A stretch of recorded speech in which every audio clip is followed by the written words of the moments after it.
have already been given by Toastmasters. I came myself. Let's just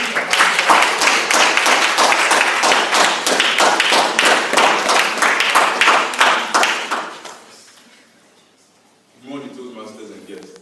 Good morning. It's deadline day at the office, and you've just realized that one of your junior colleagues you assigned to a task has failed to deliver on time. Now, you try reaching out to him, but you can't get a hold of him. Now pause. At this moment, the emotions you experience will largely be determined by one thing: the story you tell yourself about the situation. Imagine 3 scenarios.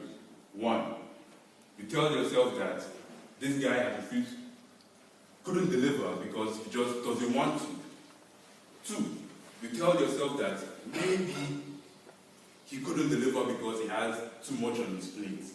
He just couldn't make up the time to finish this particular task. 3, you tell yourself, maybe I didn't give this guy enough information or support to actually complete this task.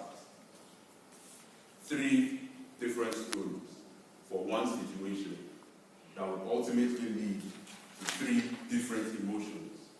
1 could take you down the path of anger. Another could take you down the path of sympathy. The last could create a feeling of guilt. Now, I want you all to be honest. Raise your hands if you've ever been in a situation like this, where you misinterpreted a situation or someone else read your actions wrong. Thank you. You can put your hand on it. The truth is, even if we don't realize it, we tell ourselves stories all the time, and it's quite natural. Now, while we have control over the stories we tell ourselves, once these stories are told, they control our emotions, and our emotions ultimately control our actions. Most of the time, when it comes to situations like what I described earlier, we tend to assume the worst of the other person. We tend to try to shift the blame to them. And most of the time, we do this by telling ourselves 3 clever types of stories to get ourselves off the hook from the problem. The first is the victim story, where you tell yourself, it's not my fault. You refuse to acknowledge that you have any role whatsoever in creating this problem. A good example is the problem between the Gaussians and the drainage system, where everybody assumes the government has failed to do their job, while we fail to realize that some of us have actually blocked whatever existing drainage there was with our waste, and people don't think properly before building out the generator. The second type of story is the victim story, the villain story, where we say it's all their fault. We assume other people are deliberately causing the problem. And the last type of story we tell ourselves is the helpless story, where we simply fold our hands and say, you know what, there's nothing I can do about this situation. Even if I call this guy who didn't deliver and try to talk to him, he still won't deliver the next time. So let's just all continue. Now, the bad part about these 3 types of stories we tell ourselves is, most of the time, these are the first things that come to our mind.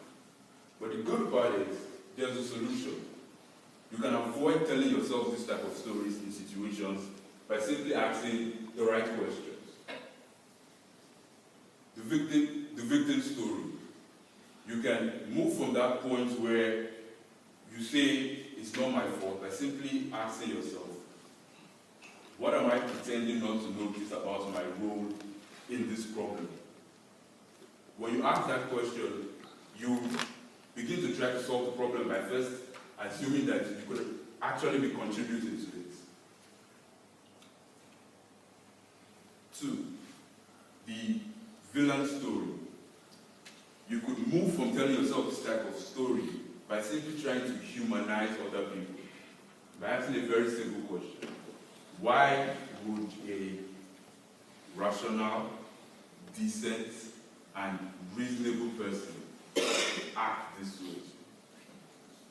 When you ask yourself that question, you move from focusing on the action to trying to figure out the cause of the action, which is a much faster step in trying to understand the problem.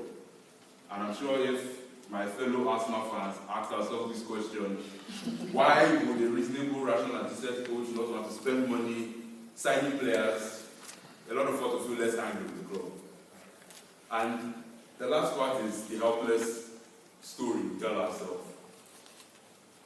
We could move from telling ourselves this type of story by simply asking, what actions do I need to take now to get the results I want?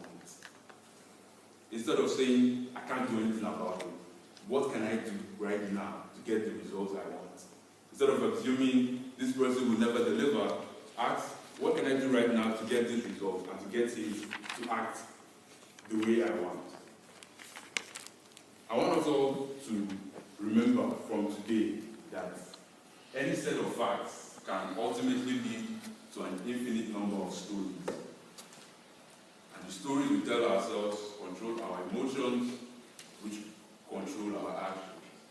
So my challenge to everybody in the room today is to begin to consciously notice the stories we tell ourselves about every situation. Now raise your hands if you accept this challenge to continuously notice the stories you tell yourself in every situation.